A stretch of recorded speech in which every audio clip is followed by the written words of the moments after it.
pickup trucks are tough and strong, but not all of them look good. Some from the 1960s were pretty strange. Let's check out the ugliest ones. Number 15, 1960 to 1963, Ford Falcon Ranchero. The Ford Falcon Ranchero. Now here's a truck that raises some eyebrows regarding looks. Picture this. It's a tiny little pickup that's more quirky than cool, and some might say it's downright ugly.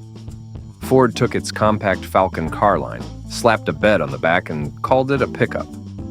It was a strange mix that didn't really fit in anywhere. Despite its odd appearance, the Falcon Ranchero had one thing going for it: practicality. It could haul up to 800 pounds, more than the larger Chevrolet El Camino could handle. But here's the thing. While the El Camino was packing some serious V8 power, the Ranchero's engine was a mere 144 cubic inch six-cylinder, producing just 90 horsepower. It's not exactly the powerhouse you'd expect. The design didn't help either. Ford tried to make it look a little more stylish, adding a concave bright metal grille, chrome bumpers, and bright trim around the windows. And then there were those two-tone paint jobs, which were supposed to look fancy but made it feel out of place. The Ranchero's design was a bit like trying to dress a workhorse in fancy clothes. It just didn't work. Ultimately, the Ford Falcon Ranchero was more about utility than beauty. It had the practicality to haul some decent loads, but when it came to style, well, let's just say it wasn't winning any beauty contests. So, yeah, it's one of the ugliest pickups in history. Number 14, 1964, Jeep Gladiator J200. Jeep Gladiator, the pickup truck that has some strange charm but is a prime contender for the ugliest pickup title. Sure, it has a rich history and plenty of fans, but when you look at the design, it's hard to ignore how awkward it seems. The Gladiator first made its appearance back in 1963. Jeep was trying to mix things up by blending their rugged off-road capabilities with the utility of a pickup truck. It had a body that was a mix of a Jeep Wagoneer and a boxy truck bed. The result? It's a strange truck that's not exactly a head-turner. Powering this truck, the Gladiator started with a 232 cubic inch inline-six engine. It had a solid 140 horsepower, which was decent for the time, but let's be honest, it wasn't going to win any races. If you were looking for a truck that could haul, though, this one had a payload capacity of around 2 tons. And don't get me started on the drivetrain. Sure, it had all-wheel drive and a 3-speed transmission, but compared to today's standards, it's a little rough around the edges. By the time it made its way through the years, Jeep tried to improve it, adding new V8 options and a few updates. But the Gladiator never quite shook that oddball look. With its mismatched proportions and clunky design, it's no wonder why people still find it one of the ugliest pickups around. The Gladiator's charm lies in its history, not its looks. I hope you liked this video. Before we push forward, take a moment to like and subscribe to the channel. Number 13, 1961. Studebaker Champ. Studebaker Champ was a truck that didn't win any beauty contests, but made a name for itself. The 1961 model, in particular, was a strange mix of car and truck, and not in a good way. Studebaker's designers decided to slap the front end of their new Lark compact car onto a pickup chassis. And the result was, well, let's just say it was unforgettable. The Champ looked like it was having an identity crisis. From the front, it had the grille and design of the Lark, but the body was all truck. The grille had these thick horizontal bars, which made it look bulky and awkward, especially when paired with those heavier bumpers. And inside the cab, it looked like you were driving a Lark, not a truck, not what you'd expect from a rugged pickup. At the core of this ride, Studebaker tried to offer options, but none of them were exactly exciting. You had your choice of engines, an essential 170 cubic inch six-cylinder engine, or a few optional V8s, with the biggest one giving you 210 horsepower. But let's be honest, this truck wasn't about speed. It was more about getting the job done, even if it wasn't in style. By the time the 1964 model rolled around, production had tanked, and Studebaker, well, they were done. It's one of those pickups that's easy to forget, primarily because of how strange it looked. It's got a lot of fans, but let's be honest, It's an ugly duckling of the pickup world. Number 12, 1963, Chevrolet Corvair 95. Chevrolet Corvair 95, ramp-side pickup. And let me tell you, this truck stands out, though maybe not in the best way. Chevrolet's Corvair, a compact car with a rear-mounted air-cooled, made the odd decision to turn into a pickup. What they came up with left a lot to be desired regarding looks. First off, the truck's design was strange, to say the least. The bed was a generous 105 inches, but here's where it gets weird. The rear half had to be raised to clear that pesky rear engine, which made it uneven and awkward. And the real worst feature? The right side of the bed had a door that folded down into a ramp so that you could roll your cargo into the bed. Sounds practical, right? But let's be honest, it was more of a gimmick than anything, adding to the truck's odd appearance. As for the engine, it wasn't much to write home about either. With only 80 horsepower and 128 pound-feet of torque from a 145 cubic inch engine, this pickup wasn't about speed or power. Add to that a rear engine that threw off the handling, and you've got a less graceful truck on the road. The ramp side might have had some cool features like its independent suspension and dual carburetors. But when it came to looks and practicality, this Corvair 95 was a strange attempt at a pickup. And let's face it, not the prettiest one. Number 11, 1966. Dodge A100. The Dodge A100 pickup is one of the most memorable trucks in the ugliest category, and it wasn't even trying to be. Built from 1964 to 1970, this quirky little truck had a 90-inch wheelbase, sharing it with the A100 van. But what truly set it apart was its strange and stubby look.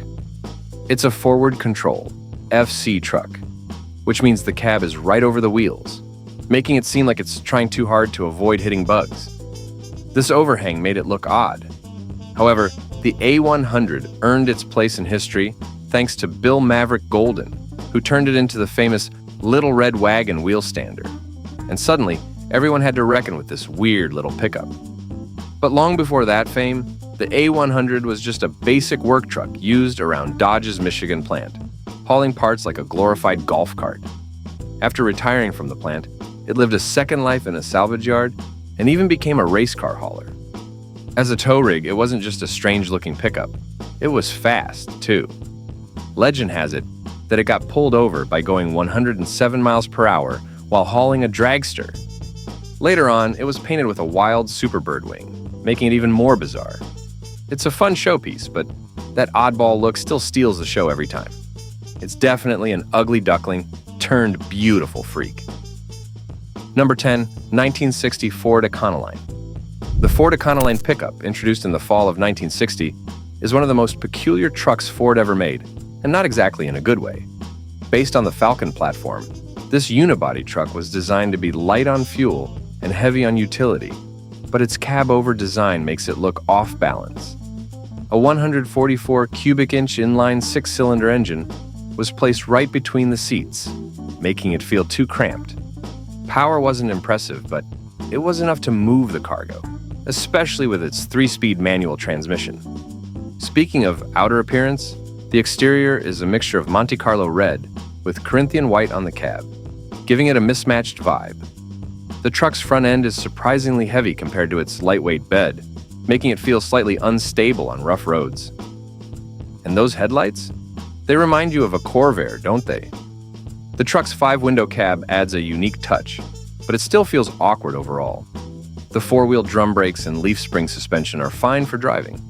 They don't exactly scream modern or sleek. Inside, the fire engine red vinyl seats, the simple dash, and the metal door panels all scream no frills. It's a utilitarian design that's functional, but far from eye-catching. Despite all its quirks, the Econoline is a rare sight, making it an interesting piece of Ford history, but not a beauty. Number 9, 1964 to 1967, Chevrolet El Camino. Next on the list, one of the ugliest pickup trucks ever made, the 1964 Chevrolet El Camino. At first glance, you might think, what even is this? Is it a car, a truck, a mix of both? Well, that's exactly what Chevy tried to do, but the result was not pretty. Built on the Chevelle platform, this truck was a strange hybrid. It shared the Chevelle's 115-inch wheelbase and full coil suspension, but the body was where things went downhill. The rear quarter panels from the two-door wagon were stretched out to form the 6-foot cargo box. It wasn't even a proper truck bed. The design felt weird. They tried to make it look sleek, but it looked awkward. On top of that, the El Camino's weight was all wrong. About 60% of the weight was on the front, which meant bad traction and handling. The ride was uncomfortably stiff, and when you packed it with a load, the rear air shocks couldn't help enough to level it out. And let's not forget about the engine choices. It came with 2 inline-6 engines or 2 versions of the V8. The best you could expect from the 6-cylinder was 155 horsepower. This truck wasn't built to look good, and it sure didn't impress when it came to performance. With its strange proportions and lackluster specs, the 1964 El Camino deserves a spot on the list of ugliest pickups in history. Number 8, 1969, Datsun 521 pickup. After that, we have one more of the ugliest trucks that's still around today, the 1969 Datsun 521 pickup. Now, this isn't just any old truck. It's got some quirks that make it stand out in all the wrong ways. First, this truck was sold in February 1969 by G+B Motors in Willits, California, and it's been through a few changes since then. The original engine was swapped out for a 92 cubic inch J15 inline 4, and it's paired with a 4-speed manual gearbox that's got an intermittent grind when shifting into second. The truck still has life in it, but it causes.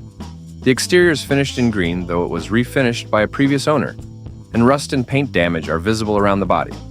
The headlights, taillights, and turn signals were replaced, and the wheels are 14 inches, sporting chrome hubcaps and worn Yokohama tires.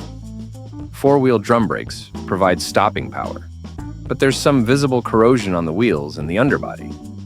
Inside, the truck has a black vinyl bench seat, but it's looking a little worse for wear. The dashboard and door panel trim are color coordinated, though they're worn down too. The shifter is Datsun branded, and the push-button AM radio sits above an analog Gico clock. It's a time capsule, but not in a good way. Overall, this 1969 Datsun 521 pickup might still run, but its looks and condition make it one of the ugliest pickups around. Number 7, 1961. International Harvester Travelall pickup.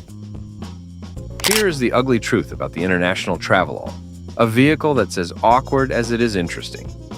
Built from 1953 to 1975, this big, bulky station wagon, based on a truck chassis, was designed to compete with the Chevrolet Suburban. But unlike today's sleek SUVs, this one stood out for all the wrong reasons. In April 1961, the C-Series Travelall arrived with a complete overhaul. The chassis got a new frame with independent front suspension and torsion bars, stuff you'd find in more modern vehicles. The front axle was pushed forward by 4 inches, stretching the wheelbase to a somewhat awkward 119 inches. Even though the body was mounted lower, it was still just as boxy and clunky as ever. The look was very 60s, with a concave grille and quad headlights mounted horizontally, which gave it an even more utilitarian look. It wasn't exactly designed to be sleek and stylish. The rear doors were a weird mix of twin panel doors or a tailgate, with a window that could retract electrically. Fancy, right? The changes were gradual and unimpressive as the model aged into the 60s. Over the years, the Travelall kept tweaking its front end, changing the look ever so slightly, but it never got any better. For 1965, it even switched to the D-Series name. But let's face it, this vehicle was always more about utility than beauty. And honestly, that's part of what made it one of the ugliest pickups around. Number 6, 1960 Dodge D100 Sweeptline. The Dodge D100 from 1960 is one of those pickups that's a little hard to love, especially when we dive into its odd design and features. First, Dodge introduced this truck with significant changes, like the push-button transmission, quad headlights, and those fancy suspended pedals. But let's be honest, it's not winning any beauty contests.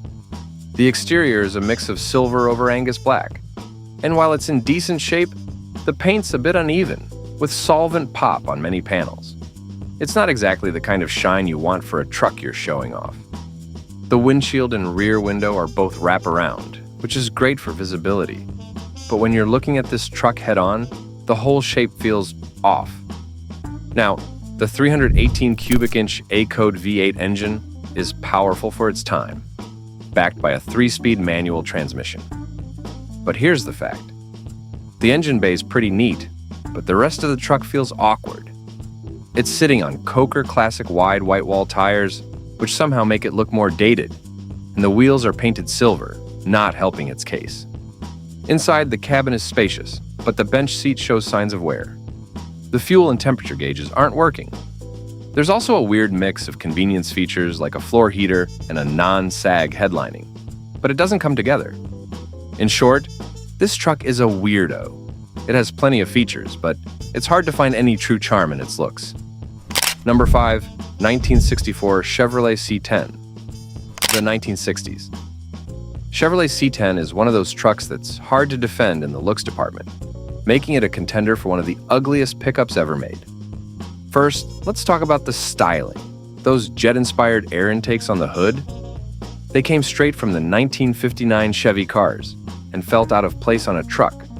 Then, there's the flying wing roof, taken from full-size Chevrolets, and it only adds to the weirdness. The look feels more like a quirky concept car than a solid pickup. In the engine room, it's a different story. You've got the iconic 283 cubic inch V8 engine with 175 horsepower, but it's not winning any beauty contests. It's paired with a 3-speed manual transmission, though this truck isn't known for being the smoothest ride. The front suspension shifted to torsion bars, which made it a little more car-like, while the back stuck with leaf springs. Some models even had coil springs in the rear, which never immensely adds to a smooth and graceful driving experience. Inside, it's more about practicality than elegance. While you get nearly 6 extra inches of hip, shoulder, and legroom, the dashboard certainly doesn't help. The bodywork may have been more practical, but the overall design? It's not something you'd call sleek or stylish. In short, while the C10 had plenty of updates, its looks didn't hit the mark. It's a curious mix of ideas, but not what you'd call a head-turner. Number 4, 1966 Dodge D200. Dodge D200, a truck that might make you wonder, what were they thinking? Styling-wise, it's hard to ignore the awkwardness.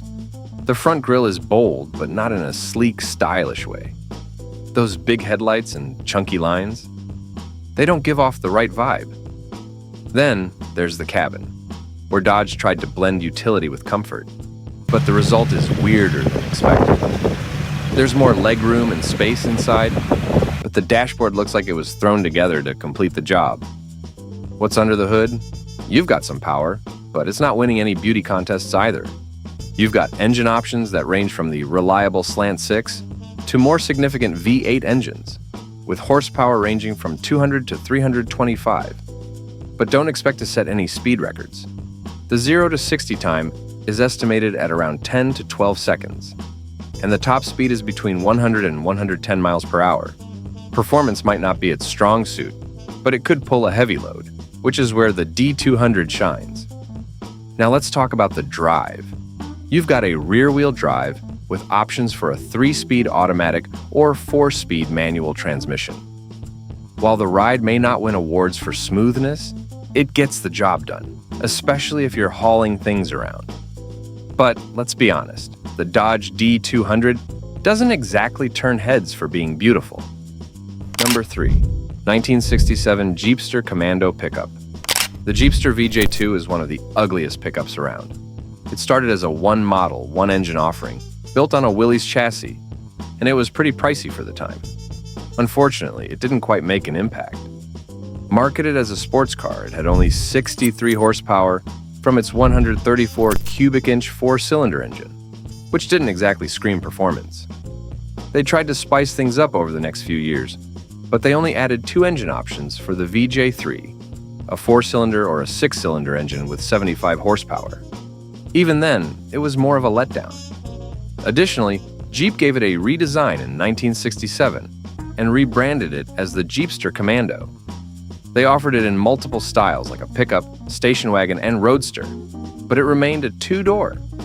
By 1971, they released a Hearst Jeepster Special with rally stripes, a dual gate shifter, and just 3 models. But the real kicker came in 1972 when they removed the signature Kaiser grille, making it look less like a Jeep and more like a generic vehicle. When it comes to the engine, it wasn't much of a powerhouse.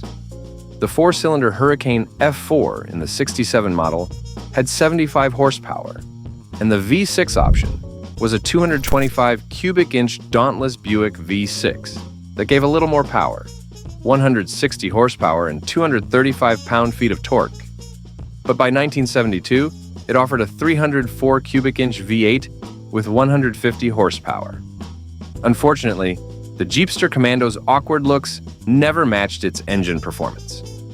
Number 2, 1969 Ford Bronco pickup. The 1969 Ford Bronco pickup is one of those pickups that's hard to ignore, but maybe not for all the right reasons. Now, the Roadster was gone, and while the other models saw a sales boost, the overall look of the Bronco didn't change much. The biggest shift? The windshield no longer folded, taking away some of its charms. The side marker lights on the front fenders changed color, making them lighter, and there was a new black steering wheel grommet. The cowl area was improved to reduce road noise, and the doors were updated. Also, 2-speed electric windshield wipers became standard. In the power plant, it had an inline 6-cylinder engine with a cast iron block and overhead valves. This engine displaced 170 cubic inches, with a bore and stroke of 3.50 by 2.94 inches. It pushed out 100 horsepower at 4,000 RPM and had a decent 156 pound-feet of torque at 2,000 RPM. It's not bad for its size, but the Bronco didn't wow anyone with its performance. The lifters were hydraulic, and there were some small touches like armrests and bucket seats to make things more comfortable. In terms of design, the Bronco came with chrome front and rear bumpers, a cooling package, and closed crankcase emissions required for California. But despite the updates, the overall look didn't match the hype. Number 1, 1969 Dodge W200 pickup. The 1969 Dodge W200 pickup is a real character in the world of ugly pickups. Its rugged look isn't for everyone, and let's be honest, it's not winning any beauty contests. But hey, beauty is in the eye of the beholder, right? Let's talk about what makes it tick, even if it's rough around the edges. Beneath the engine bay, this beast could come with a few different engine options. The biggest was a 383 cubic inch V8, which gave you a solid 230 to 375 horsepower. Plus, the torque ranged from 340 to 480 pound-feet, which sounds good, but remember, this thing wasn't winning any drag races. It had a conventional breaker point ignition system and a liquid-cooled cooling system. The top speed was about 120 miles per hour, but you wouldn't be zipping around in this truck. Now, the W200 was all about that four-wheel drive life, and you had a 4-speed manual transmission to get you through whatever terrain you wanted to tackle. Fuel was fed through a carburetor, and while it was solid for work, fuel efficiency wasn't its strong point. Inside, it wasn't precisely luxury. Think functional, not fancy. But it got the job done with bucket seats and chrome bumpers. It was built to last, even if its looks didn't quite make heads turn. Overall, this truck was about power and practicality, not good looks. Which of these pickup trucks deserves a second chance in terms of design? Let us know in the comments below.